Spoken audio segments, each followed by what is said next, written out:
দেশের মানুষ পাকিস্তানি জঙ্গিদের লাশ দেখতে চায়। দুর্ভাগ্য আমাদের দেশের আজ অবধি এই 56 ইঞ্চি প্রধানমন্ত্রীর আমলে একজনও পাকিস্তানি জঙ্গির লাশ আমরা দেখতে পাই। মুর্শিদাবাদের মানুষ নিরাপদে আছে, সুরক্ষিত আছে। রাজভবনের মহিলা কর্মচারীরা নিরাপদ নয়, সুরক্ষিত নয়। সবার আগে তো রাষ্ট্রপতি শাসন রাজ্যপালের অফিসটাই করা উচিত। পরিকল্পিতভাবে বাইরে থেকে লোক এনে দাঙ্গার গুজব রটিয়ে, কোথাও সন্ত্রস্ত করে, কোথাও বিএসএফ এর নকল পোশাক পরে কিভাবে দিনের পর দিন দাঙ্গা লাগানোর প্রয়াস হয়েছে, যার আউটকাম গত 11 এপ্রিলের ঘটনা। নমস্কার, আমি অরূপ চক্রবর্তী চলে এলাম আমার ইউটিউব চ্যানেল অরূপ সিতে। আজ থেকে আমরা চেষ্টা করব যে ভিডিওর কোয়ালিটি আরেকটু বেটার করে আপনাদের সামনে তথ্যগুলো উপস্থাপনা করবার। অপটুহাটের কাজ, যদি কোথাও ভুল ত্রুটি হয়ে থাকে নিশ্চিতভাবে আপনারা সমালোচনা করবেন, কমেন্ট বক্সে জানাবেন।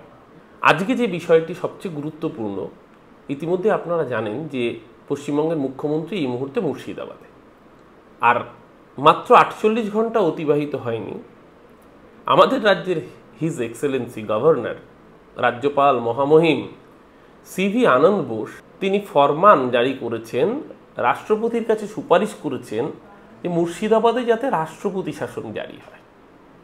কেন রাষ্ট্রপতি শাসন? কারণ মুর্শিদাবাদ নাকি অস্থির। কখন বলছেন? যখন মুর্শিদাবাদ তুলনায় শান্ত, যখন কোনো কমিউনাল রায়ট লাগাতে ব্যর্থ দাঙ্গাবাজরা, সেই সময় দাঁড়িয়ে ঘুরিয়ে গোটা রাজ্যে রাষ্ট্রপতি শাসন জারি করতে না পারার চূড়ান্ত হতাশা বিজেপির, সেই হতাশাকে স্যাটিসফাই করার জন্য বিজেপির তাবেদারি করতে রাজ্যপালের এই ফতেয়া, এই ফরমান। মুর্শিদাবাদে ঠিক কি হয়েছিল মোটামুটি সকলে জানেন। কেউ হোয়াটসঅ্যাপ ইউনিভার্সিটি পড়ে, কেউ প্রকৃত সত্য খবর সংগ্রহ করে, কেউ গদি মিডিয়ার চ্যানেল দেখে, আবার কেউ কেউ ইন্ডিপেন্ডেন্ট ইউটিউব মিডিয়া দেখো, যে যার মতো করে খবরগুলো নেওয়ার চেষ্টা করেছে। কিন্তু মুর্শিদাবাদে আসলে কি হয়েছে সেটা বোধহয় চোখে আঙুল দিয়ে তুলে ধরেছে দ্য হিন্দুর যে অন্তর্তদন্তমূলক প্রতিবেদন। দ্য হিন্দু একটি সর্বভারতীয় শতাব্দী প্রাচীন ঐতিহ্য সম্বলিত পত্রিকা, যেই পত্রিকার সাথে তৃণমূল কংগ্রেসের দূর দূরান্তরে কোনো সংস্পর্শ নেই। দ্য হিন্দু তৃণমূলপন্থী কেউ বলবে না। দ্য হিন্দুর সাথে এ রাজ্যে সরকারের কোনো রকম যোগাযোগ আছে এই কথাও কেউ বলবে না।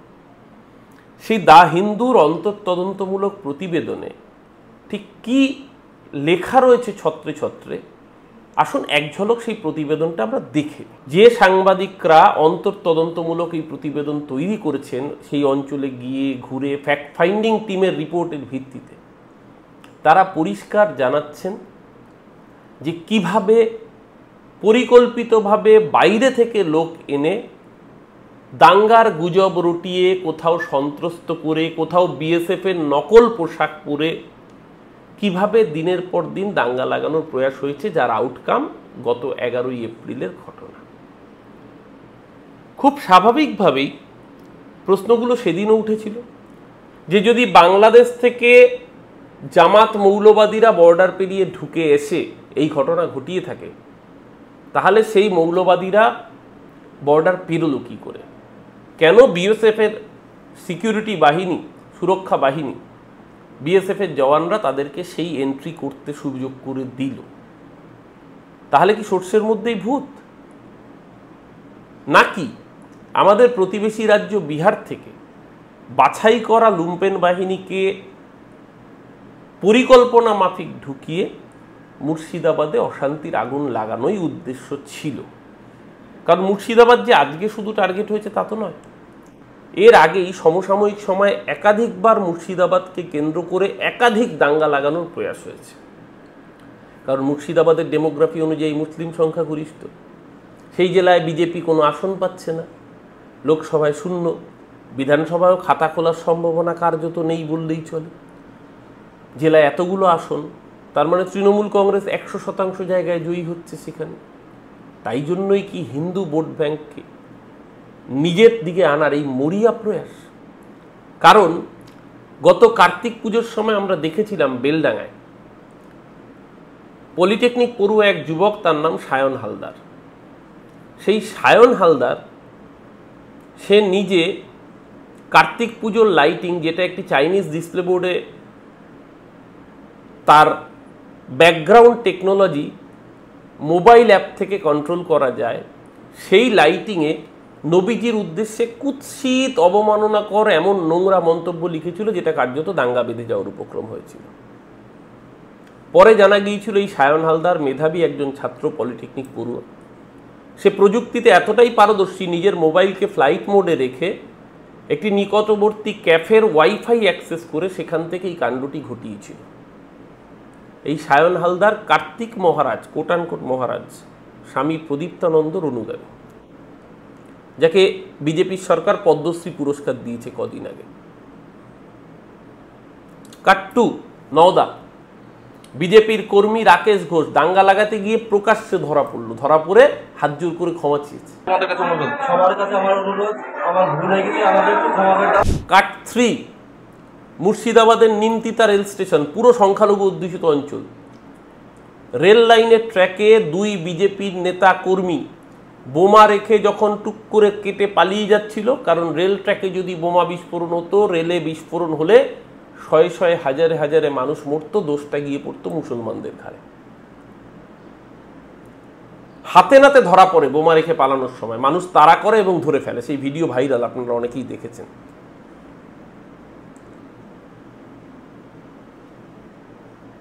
রাকেশের ঘটনা, নওদার ক্ষেত্রে আপনারা দেখলেন ভিডিও। নিমতিতা রেল স্টেশনের ঘটনা, একের পর এক ঘটনায় মুর্শিদাবাদ কিন্তু ক্রমশ দাঙ্গা লাগানোর একটা আদর্শ জায়গায় পরিণত হচ্ছিল, এবং এই সবকটা অপারেশনের পেছনেই হয় বিজেপির নেতাকর্মী, নইলে আরএসএস। তাহলে অঙ্কটা মিলতে কোনো অসুবিধা হচ্ছে না। এবার মুর্শিদাবাদ থেকে একটু নিচে নামুন, নদিয়া মুর্শিদাবাদের বর্ডার, সেখান থেকে সামান্য নিচে নামলেই চাপড়া। সরস্বতী পুজোয় যখন কুম্ভ মেলা চলছে, সেই সময় খবর পাওয়া গেল যে বাঙ্গাল মে দুর্গা পূজা করনে নেই দেতা হয় যারা ডায়লগ দেয়, বাংলায় কি ভয়ঙ্কর, সরস্বতী ঠাকুরের মাথা কেটে ফেলেছে সন্ত্রাসবাদী জেহাদিরা, মুসলমান টার্গেট। আসলে সরস্বতী ঠাকুরের গলা কেটে ফেলেছে, ভাবতে পারেন? ধরা পড়ল কারা? নিজেই দেখে নিন। নদিয়ার চাপড়ায় 4 বিজেপি সদস্য ধরা পড়ল সরস্বতী ঠাকুরের গলা কেটে দাঙ্গা লাগানোর প্রয়াস করায়।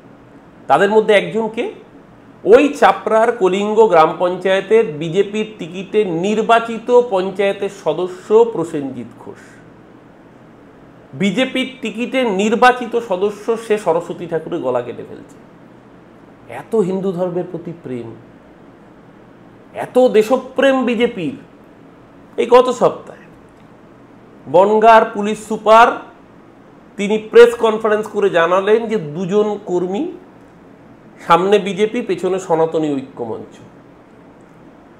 চন্দন মালাকার এবং প্রজ্ঞজিৎ মণ্ডল। চন্দনের বয়স 30 বছর, প্রজ্ঞজিতের বয়স 45 বছর।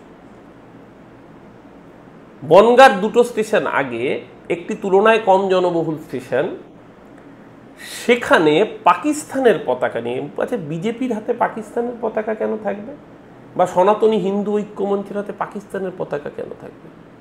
কি করছিল পাকিস্তানের পতাকা নিয়ে? হিন্দুস্তান মুর্দাবাদ, পাকিস্তান জিন্দাবাদ। ভেবে দেখুন, যেই সময়ে কার্যত পহেলগাঁও এপিসোডের পরে সারা ভারতবর্ষ পাকিস্তানের বিরুদ্ধে ঐক্যবদ্ধ, সবাই চাইছে পাকিস্তানকে উপযুক্ত শিক্ষা দিতে, সাজা দিতে, গোটা দেশের মানুষ, এমনকি বিরোধীরাও সরকারকে ফ্রি হ্যান্ড দিয়েছে। 56 ইঞ্চি তো মুখে, 56 ইঞ্চি জি, তিনি ফ্রি হ্যান্ড ইউজ করছেন কিভাবে? মেসেঞ্জারে নাকি পাকিস্তানের প্রধানমন্ত্রীকে ব্লক করেছে, আর তাতে গদি মিডিয়া উদ্বাহু হয়ে ফ্রন্ট পেজ নিউজ করছে, লিড স্টোরি করছে, ব্রেকিং দিচ্ছে গদি মিডিয়া। জবাব দিলেন প্রধানমন্ত্রী পাকিস্তানের প্রধানমন্ত্রীকে মেসেঞ্জারে ব্লক করে। 56 ইঞ্চি, এই 56 ইঞ্চিকে আমরা দেখতে চেয়েছিলাম। অক্ষয় কুমারের সিনেমায় 56 ইঞ্চি দেখানো হবে সার্জিক্যাল স্ট্রাইক, আর বাস্তবে সার্জিক্যাল স্ট্রাইকে 6টা পাইন গাছ আর 2টো কাক মরবে। আর আমরা আমাদের দেশে সেনা জওয়ানদের লাশ গুনেছি, 26 জন পর্যটকের লাশ গুনেছি। এই 56 ইঞ্চিকে আমরা চেয়েছিলাম। গত পরশু দিনের ঘটনা, রাজস্থানে এক বিজেপি আরএসএস এর কর্মী মুসলমান সেজে, ফেস টুপি, দাড়ি লাগিয়ে, ফলস দাড়ি লাগিয়ে দাঙ্গা লাগাতে গিয়ে ধরা পড়েছে। দাঙ্গা লাগালে দোষটা হবে মুসলমানদের, করাচ্ছে বিজেপি, করাচ্ছে আরএসএস।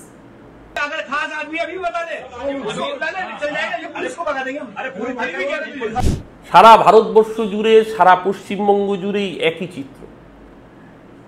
যত নির্বাচন এগোবে উত্তরপ্রদেশে, বিহারে, যত নির্বাচন পশ্চিমবঙ্গে এগোবে, তত এই রাজ্যগুলোতে দাঙ্গার আগুন লাগানোর পরিস্থিতি আরো বেশি করে তৈরি হবে। তার মধ্যে আগুনে পেট্রোল ঢালার কাজটা করছে এই রাজ্যপালের মতো বিজেপির দালালরা।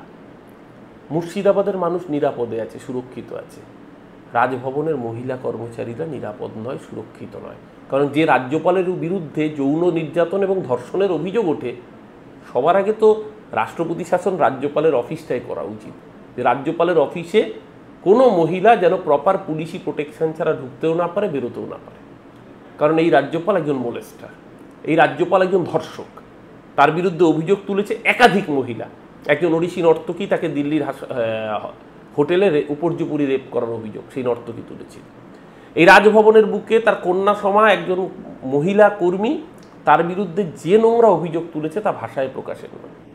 সে বড় বড় নারী সুরক্ষা নিয়ে জ্ঞান দেবে? শুনতে হবে বাংলার মানুষকে, ভারতের মানুষকে শুনতে হবে। আজকে নতুন করে তাই ভাববার সময় এসছে যে ভারতবর্ষে যত দাঙ্গা লাগে তাদের পিছনে একটাই রাজনৈতিক দলের লাভ হয়, তার নাম ভারতীয় জনতা পার্টি।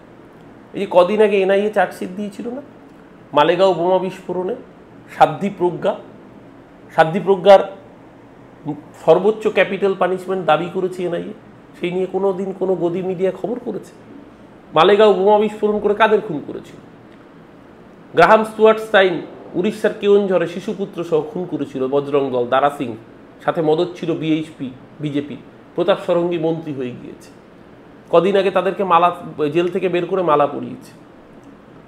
গুজরাটে যারা গণধর্ষণ করেছে, গণহত্যা করেছে, তাদেরকে জেল থেকে স্বাধীনতা দিবসের দিন বের করে এনে মালা পরিয়েছে। যে কাশ্মীরে এই ঘটনা ঘটলো পেহেলগাঁওয়ে, সেই জম্মু কাশ্মীরের উন্নাওয়ে যখন নাবালিকা একটি শিশু কন্যাকে উপর্যুপরি ধর্ষণ করে, বিজেপি সেই ধর্ষককে ছাড়ানোর দাবিতে, মুক্তির দাবিতে রাস্তায় নেমে মিছিল করে। উন্নাও থেকে হাতরাস সর্বত্র রেপিস্টকে বাঁচানোর জন্য বিজেপি তৎপর থাকে। আসারাম বাপুরা জেল থেকে বেল পায়, প্যারোল পায় হরিয়ানার ভোটের আগে।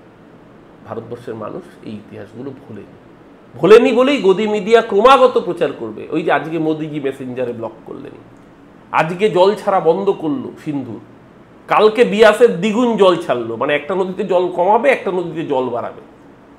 এই যে হাস্যকর চিত্রনাট্য, দেশের মানুষ আপনাকে ফ্রি হ্যান্ড দিয়েছে। দেশের মানুষ পাকিস্তানি জঙ্গিদের লাশ দেখতে চায়। দুর্ভাগ্য আমাদের দেশের আজ অবধি এই 56 ইঞ্চি প্রধানমন্ত্রীর আমলে একজনও পাকিস্তানি জঙ্গির লাশ আমরা দেখতে পাই। যদি সত্যিকারের 56 ইঞ্চি হয়ে থাকেন তাহলে উপযুক্ত বদলা নিন, গোটা দেশ আপনার সাথে থাকবে। যদি না পারেন তাহলে মেরুদণ্ডহীন, সবচেয়ে দেশের ইতিহাসে দুর্বলতম প্রধানমন্ত্রী হিসেবে আপনি চিহ্নিত হয়ে থাকবেন। আর যারা দাঙ্গা লাগাতে চাইছে গোটা পশ্চিমবঙ্গে, সবকটা কেসে ধরা পড়েছে। পশ্চিমবঙ্গ পুলিশ নিশ্চিতভাবে সতর্ক থাকবে। আগামী দিনেও যারা দাঙ্গার আগুনে রাজ্যকে পোড়াতে আসবে তাদের যেন একটাই জায়গা হয়, সেটা পশ্চিমবঙ্গের জেল। এর বাইরে যেন দ্বিতীয় কোনো জায়গা না হয়। সকলে সুস্থ থাকুন, ভালো থাকুন। কোনো রকমের প্ররোচনামূলক খবর দেখলে সাথে সাথে পুলিশকে খবর দিন, সতর্ক থাকুন। এখন সোশ্যাল মিডিয়াও পুলিশকে জানানোর ব্যবস্থা হয়েছে। সবাই নজর রাখুন, সতর্ক থাকুন। দাঙ্গার আগুনে বাংলাকে পুড়তে দেবেন না। ওরা 21এও ব্যর্থ হয়েছে, 26এও ব্যর্থ হবে। যদি ভিডিওর বক্তব্যের সাথে, কন্টেন্টের সাথে সহমত হয়ে থাকেন অবশ্যই লাইক এবং শেয়ার করবেন, আর চ্যানেলটিকে বন্ধুদের বলবেন সাবস্ক্রাইব করে দিতে। আজ পর্যন্ত এ পর্যন্তই।